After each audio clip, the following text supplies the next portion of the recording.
राम रहीम को एक बार फिर से पैरोल मिल गई। जी हाँ, आपने सही सुना। पर सवाल ये है, आखिरकार कैसे, क्यों और कितनी बार।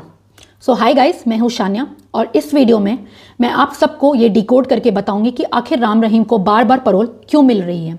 राम रहीम के बारे में मैं आपको बता दूं, वो एक अक्यूज नहीं है, वो एक कन्विक्टेड पर्सन है जिनको रेप, मर्डर और हीनियस क्राइम्स जैसे के लिए पनिश किया गया है। वही डेरा सच्चा सौदा वाले जो हरियाणा में है। तो पैरोल का मतलब ये होता है कि टेम्परेरी रिलीज दिया जाता है एक प्रिजनर को 2 से 6 हफ्तों के लिए, कि वो अपने घर में जाए, किसी की डेथ, शादी या अपने किसी मेडिकल इमरजेंसीज के लिए वो बाहर जा सकता है। ये होता है पैरोल का सिंपल मीनिंग। तो राम रहीम, जैसे कि हम सब जानते हैं कि एक हीनियस क्राइम्स के लिए अंदर है। तो हरियाणा में एक एक्ट है जिसका नाम है Haryana good conduct prisoners temporary release act 1988। इसमें पैरोल का वही मीनिंग है जो मैंने अभी आपको समझाया। तो पैरोल का मतलब तो यही है, बट आप सबको बता दूं कि ये इस एक्ट में जो बनाया गया था, रेप, मर्डर और हीनियस क्राइम्स के लिए पैरोल मिलना बहुत ही मुश्किल था। और पैरोल लेने के लिए भी आपको कोर्ट और डिस्ट्रिक्ट मजिस्ट्रेट्स के लिए परमिशन चाहिए होती थी। और राम रहीम ऑब्वियसली एक हीनियस क्राइम्स के लिए ही पनिश किया गया है। तो भाई बार बार पैरोल क्यों मिल रही है?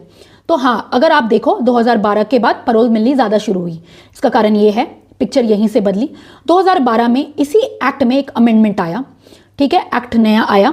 और एक्ट में ये था कि इसको 3 कैटेगरीज में बांटा गया, जैसे कि पैरोल, फॉरलो और कस्टोडियल रिलीज। एक इंसान, प्रिजनर को 70 दिन तक के लिए पूरे साल में पैरोल दी जा सकती है। कोर्ट का परमिशन मैंडेटरी नहीं है और अच्छा कंडक्ट दिखाओ और पैरोल लेके जाओ, इतना ही है इस एक्ट में। इसलिए इस एक्ट को बनाया ही सिर्फ राम रहीम के लिए ही गया था। स्टेट ने ये एक्ट बनाया ही राम रहीम के लिए ही है, एज इफ, जहाँ तक मुझे समझ में आ रहा है, ये मेरा ओपिनियन है। और इसमें एडमिनिस्ट्रेशन को पावर ज़्यादा दी गई। 1988 एक्ट में लॉ स्ट्रिक्ट था बट पैरोल एक्सेप्शन थी। अब क्या है कि अब एक्ट ही बनाया गया सिर्फ इसी चीज़ के लिए। तो इसमें मुझे लगता है कि एक ये डिबेट का पार्ट है।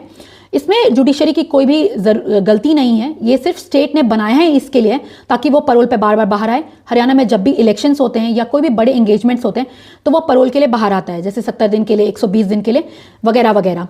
तो लॉ बनाया ही इसीलिए गया ताकि वो बाहर आ सके। ये वीडियो मैंने बनाया है।